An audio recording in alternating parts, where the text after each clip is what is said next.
Hi అండి, అందరికీ నమస్కారం అండి. ఈ వీడియోలో రేషన్ కార్డు ఉన్నవారికి రైతు బజార్లో ఈ 3 సరుకులు అయితే పంపిణీ చేస్తున్నారండి తక్కువ ధరకి. మరి ఆ వివరాలు ఏంటో ఈ వీడియో ద్వారా తెలుసుకోబోతున్నాము. వీడియో ఎక్కడే కానీ స్కిప్ చేయకుండా చివరి దాకా చూడండి, అప్పుడే పూర్తి ఇన్ఫర్మేషన్ అర్థమవుతుంది. అలాగే వీడియోకి దయచేసి ఒక లైక్ చేయండి ఫ్రెండ్స్. ఇక విషయానికి వచ్చినట్లయితే ఈ నెల 11వ తేదీ నుంచి అంటే రేపు లేదు, మరుసటి రోజు నుంచి అంటే గురువారం నుంచి రైతు బజార్లో కందిపప్పు అయితే 160 రూపాయలకు లభించనుంది. అవునండి, మనం ఇప్పుడు బయట కందిపప్పు కొనుగోలు చేసినట్లయితే 180 రూపాయలుగా ఉంది. సో వర్తకులతో చర్చించిన మంత్రి నాదెండ్ల మనోహర్ గారు ఈ మేరకు రాష్ట్రంలోని అన్ని రైతు బజార్లలో కందిపప్పును 160 రూపాయల చొప్పున విక్రయించుతున్నట్లు పౌర సరఫరాల శాఖ మంత్రి నాదెండ్ల మనోహర్ గారు తెలిపారు. సోమవారం ఆయన విజయవాడలోని పౌర సరఫరాల శాఖ నరేట్లో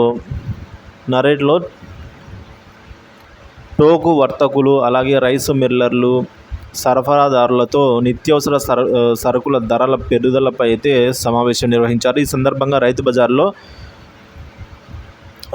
రైతు బజార్ ద్వారా తక్కువ ధరకి కందిపప్పు, బియ్యం పంపిణీపై అయితే చర్చించారు. ఈ నెల 11 నుంచి అన్ని రైతు బజార్లలోనూ నిర్ణయించిన రేట్ల ప్రకారమే సరుకులు విక్రయించేందుకు వర్తకులు అంగీకరించారండి. సమావేశంలో పౌర సరఫరాల శాఖ కమిషనర్ సిద్ధార్థ్ జైన్, అలాగే ఎండి తదితరులు అయితే పాల్గొన్నారు. ఫ్రెండ్స్ ఈ 3 వస్తువులు ఏం ఐటమ్స్, నిత్యావసర సరుకులు ఏమేమి ఇస్తారంటే కందిపప్పు బహిరంగ మార్కెట్లో 181 రూపాయి, రైతు బజార్లో అమ్మే ధర 160 రూపాయలు. ఇక్కడ 21 రూపాయలు అయితే మనకు సేవ్ అవుతాయండి 1 కిలో మీద. బియ్యము స్టీమ్డ్ అయితే 55 రూపాయలు 85 పైసలు బహిరంగ మార్కెట్, అదే రైతు బజార్లో 49 రూపాయలు మాత్రమే.